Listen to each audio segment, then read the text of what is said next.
Hello friends, Radhe Radhe, जय श्री कृष्ण। कैसे हैं आप सब? आशा करता हूं आप सब ठीक होंगे। हम भी एकदम से मस्त हैं। स्वागत है पीसी टॉप क्लासेस में। एक बार फिर लेकर आया हूं अध्याय 3, दो चर वाले एक रैखिक समीकरण युग्म मनोहर रे प्रश्नावली 3A, प्रश्न नंबर 3 से 5 तक। लेकिन नहीं प्यारे बच्चों, आज इसको मैं 4 तक कराऊंगा। कहाँ तक कराऊंगा? 4 तक। 3 और 4, क्योंकि 4 में 2 क्वेश्चन है और 3 में 1, तो कुल मिला के 3 क्वेश्चन आपको करना है। तो ध्यान से आगे चलते हैं। तीसरा क्वेश्चन पढ़ते हैं। दो रेल पटरियां समीकरणों यक्स प्लस 2y माइनस 4 बराबर 0 और 2x प्लस 4y माइनस 12 बराबर 0 द्वारा निरूपित की गई हैं। इस स्थिति को ज्यामितीय रूप में व्यक्त कीजिए। इसको हमें करना है, तो सबसे पहले इसको हल करते हैं। दिए गए समीकरण में, अब दिया गया समीकरण में क्या है? समीकरण 1 से प्राप्त सारणी। पहले दोनों से क्या करेंगे? सारणी प्राप्त करेंगे। तो समीकरण 1 से इसको समीकरण 1 और 2 मान लेते हैं। दिए गए समीकरण में यक्स प्लस 2y माइनस 4 बराबर 0, इसको 1 मान लेते हैं।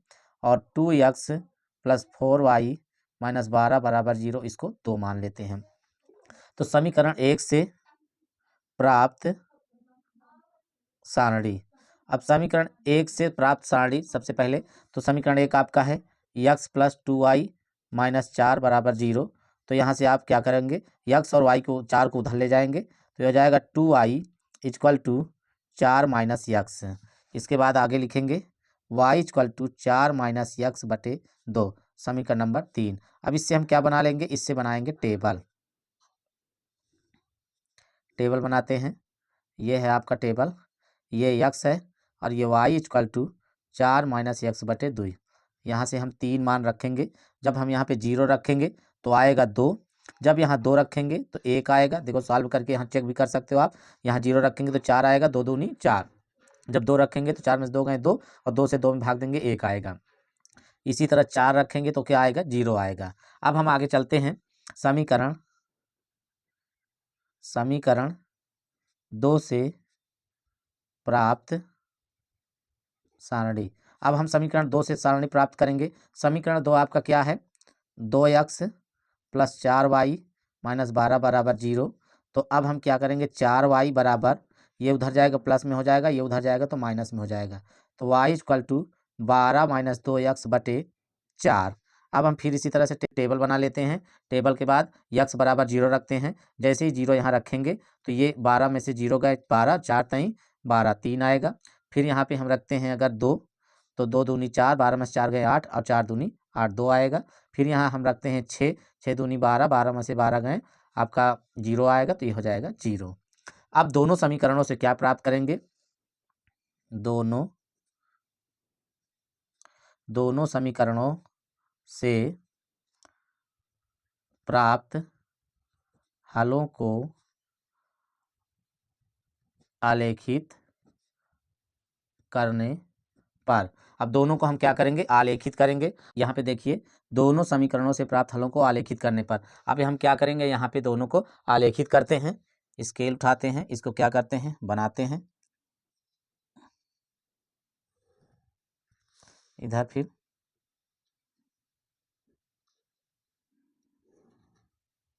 ये रहा आपका, इधर आपका हो जाएगा यक्स अक्ष, इधर यक्स डैश, इधर वाई, और इधर वाई डैश। अब आपकी गिनती आपने देखा कि दोनों मिलाकर कितना है? 6 तक है लास्ट। तो यहाँ से 0 0, यहाँ 1 2 3 4 5 6, बहुत है। 1 2 3 4 5 6, फिर इधर 1 2 3 4 5 6, 1 2 3 4 5 6। वैसे इधर ऋणात्मक है, इधर माइनस की हमें कोई ज़रूरत नहीं है। लिखना हो तो लिख सकते हैं 1 2 3 4 5 6। यहाँ -1 -2 -3 -4 -5 -6। यहाँ 1 2 3 4 5 6। यहाँ -1 -2 -3 -4 -5 -6।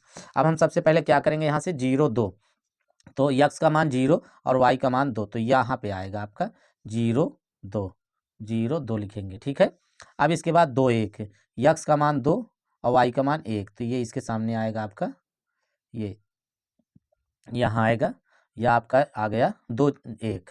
ठीक है। अब 4 और 0, यक्स का मान 4 और वाई का मान 0, तो ये आएगा यहाँ पे, ये आएगा आपका 4 और 0।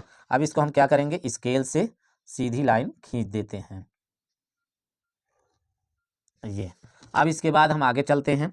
अब इसमें क्या है, 0 3, यक्स का मान 0, वाई का मान 3, तो यहाँ आता है ये, यहाँ पे आप लिख देंगे, आप लिख दोगे यहाँ पे 0 3, फिर उसके बाद 2 2, ये 2 है और ये 2 है, मतलब यहाँ पे आएगा ये ऐसे, तो ये होगा आपका 2 और 2। तो यहाँ पे अब इसके बाद क्या है, 6 0, तो यहाँ पे आपका 6 है और वाई का मान 0 है, तो यहाँ पे आएगा, ये होगा 6 0। इसको फिर स्केल से खींच देंगे, देखिए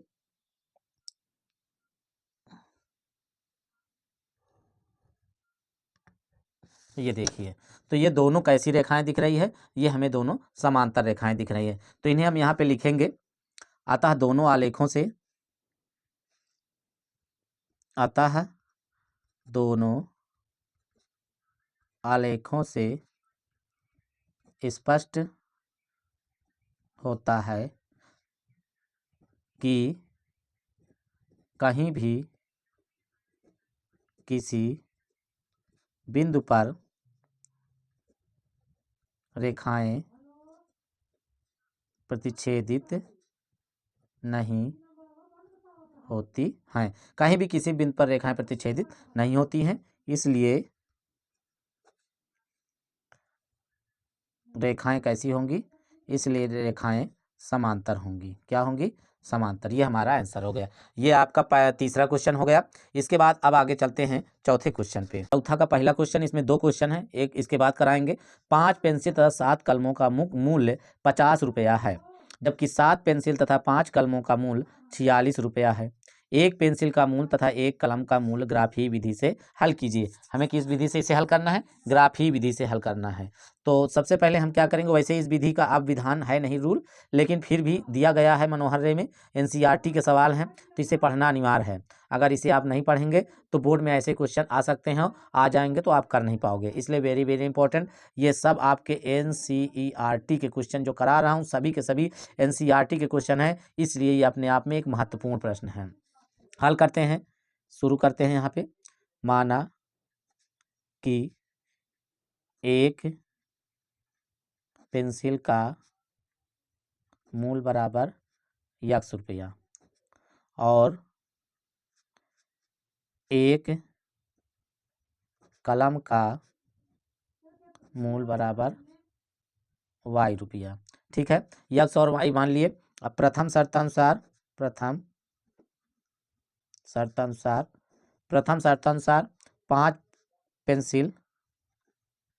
पेंसिल और 7 कलम का दाम बराबर 50 रुपया। इसका मतलब है एक पेंसिल का यक्स है तो 5 पेंसिल का 5 यक्स, प्लस एक कलम का वाई है तो 7 कलम का 7 वाई बराबर 50।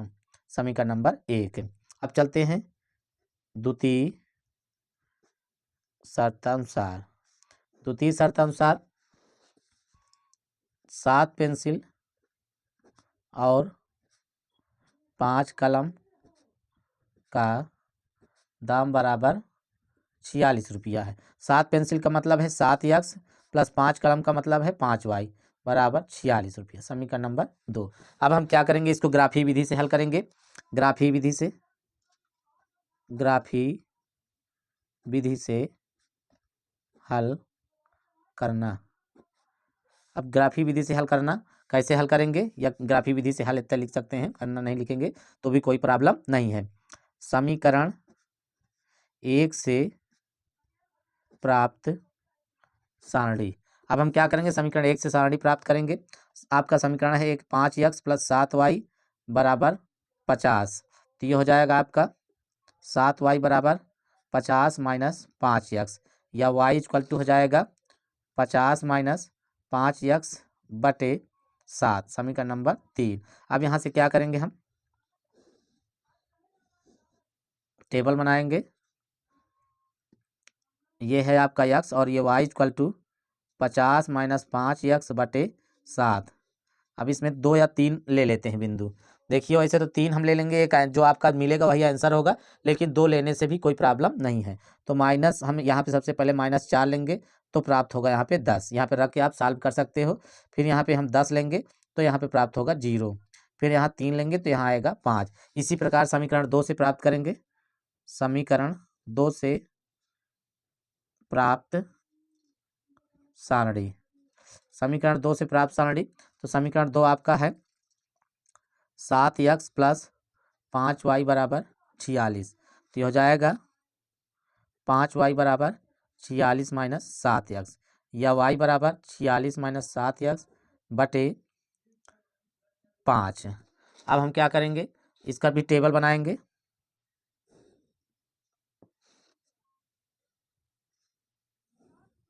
टेबल बनाते हैं। ये है x और ये है y equal to 46 minus 7x बटे 5। इसमें भी रखेंगे इधर मान। अब यहाँ पे अगर हम -2 रखेंगे तो ये आएगा 12, यहाँ पे 8 रखेंगे तो ये आएगा -2, यहाँ पे 3 रखेंगे तो ये आएगा 5। तो अब हमारे ये बिंदु मिल गए हैं। अब इससे हम क्या प्राप्त करेंगे, अब इससे हम प्राप्त करेंगे ग्राफ। देखिए बच्चों, ये आपका ग्राफ है, पूरी इसमें 10 गिनती तक है, दोनों बिंदु। अब बिंदु हम आपको लिख देते हैं यहाँ पे, अगर लिखना हो तो बिंदु आपका। अब इसको यहाँ पे रखते हैं।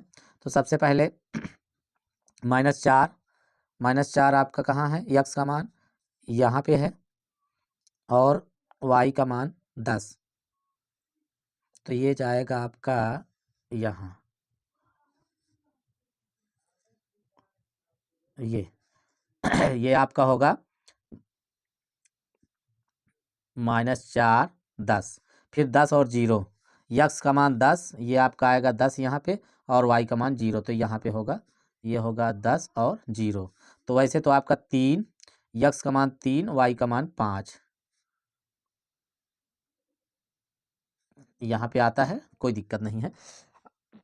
उसके बाद -2 और 12, x का मान -2 और y का मान 12, तो यहाँ पे 11 है और ये 12 है। तो ये आपका जाता है यहाँ पे, ये है आपका -2 और 12। फिर आपका है 0, नहीं ये 8 है, 8 -2, तो आपका है 8, x का मान 8 और y का मान -2, तो ये आपका यहाँ आता है, ये है 8 और -2, और 3 5 यहीं पे आएगा।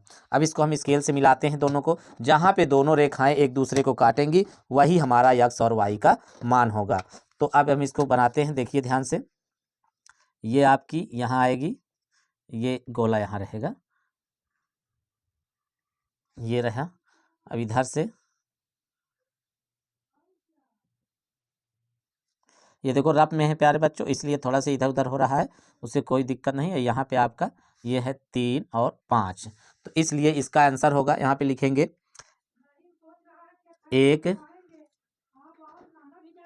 एक पेंसिल का दाम बराबर 3 रुपया, और एक कलम का दाम बराबर 5, ये हमारा आंसर। तो प्यारे बच्चों, ये समझ में आ गया होगा, थोड़ा बड़ा क्वेश्चन है, यही एक क्वेश्चन इसके बाद और बड़ा है, इसके बाद फिर इतने बड़े क्वेश्चन ग्राफ के नहीं मिलेंगे, ग्राफ इतने ही रहेंगे। अब आगे क्वेश्चन पे चलते हैं। चलिए बच्चों, देखते हैं चौथा का दूसरा क्वेश्चन। कक्षा 10 के 10 विद्यार्थियों ने एक गणित की पहेली प्रतियोगिता में भाग लिया। यदि लड़कियों की संख्या लड़कों की संख्या से 4 अधिक हो तो प्रतियोगिता में, ये प्रतियोगिता है, प्रतियोगिता में भाग लिए लड़कों और लड़कियों की संख्या ज्ञात कीजिए। मतलब हमें लड़के लड़कियों की संख्या ज्ञात करना है। वैसे तो चाहे ऐसे ही ज्ञात कर लो, क्योंकि इसमें ग्राफी विधि दिया नहीं है, क्योंकि ये ग्राफी विधि के क्वेश्चंस का दूसरा है, पहला भी ग्राफी विधि से था, तो इसलिए बिना दिए ही हम इसको ग्राफी विधि से सॉल्व करेंगे। चलिए मानते हैं हल। माना कि लड़कों की संख्या बराबर x और लड़कियों की संख्या बराबर y। तो प्रथम शर्त अनुसार अब पहले कह रहा है कि कक्षा 10 के 10 विद्यार्थियों ने, कुल कितने विद्यार्थी हैं, 10, तो लड़के और लड़कियों की कुल संख्या बराबर 10, तो ये लड़के x है और लड़कियां y है, बराबर 10, समीकरण नंबर 1। अब आगे चलते हैं। द्वितीय शर्तानुसार में क्या कहता है, लड़कियों की संख्या बराबर लड़कों की संख्या प्लस 4। दोनों को बराबर करने के लिए लड़कों की संख्या में 4 हमने क्या किया, प्लस कर दिया। लड़कियों की संख्या y बराबर x प्लस 4, समीकरण नंबर 2। अब क्या करेंगे, ग्राफी विधि से हल करेंगे इसको। ग्राफी विधि से हल। ग्राफी विधि में क्या करेंगे, सबसे पहले समीकरण 1 से प्राप्त सारणी। समीकरण 1 से प्राप्त सारणी x प्लस वाई बराबर 10, y बराबर 10 माइनस x, समीकरण नंबर 3। टेबल बनाएंगे। x बराबर 2 रखेंगे तो 8 आएगा, 4 रखेंगे तो 6 आएगा, 6 रखेंगे तो 4 आएगा। ये हमारे 3 मान हो गए। अब इसके बाद हम क्या काम करेंगे,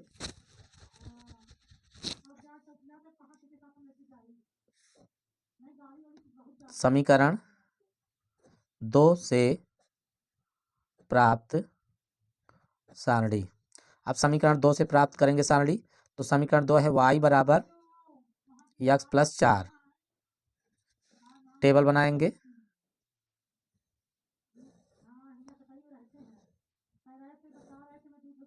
टेबल ये x ये y बराबर x प्लस 4, 2 रखेंगे 6 आएगा, 1 रखेंगे 5 आएगा, 3 रखेंगे 7 आएगा। तो ये इस प्रकार से आपका दोनों का प्राप्त हो गया है। अब इसको हम क्या करेंगे, सारणी पर लिखेंगे।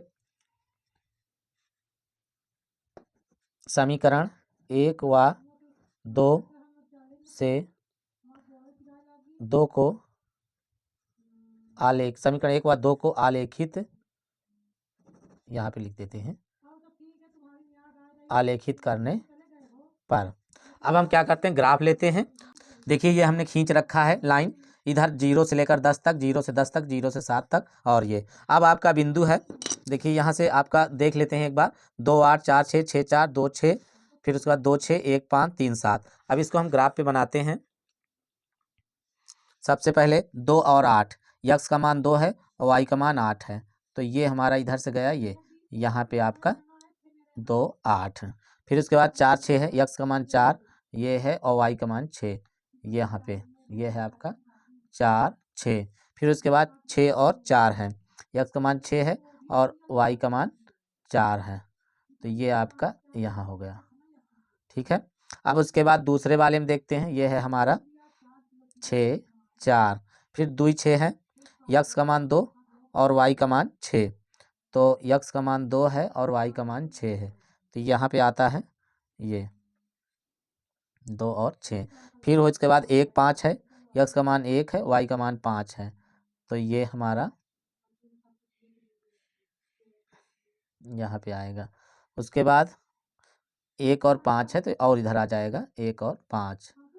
उसके बाद आपका है 3 7 है, x का मान 3 है और y का मान 7 है, तो ये आपका यहाँ पे यहाँ पहुँचता है।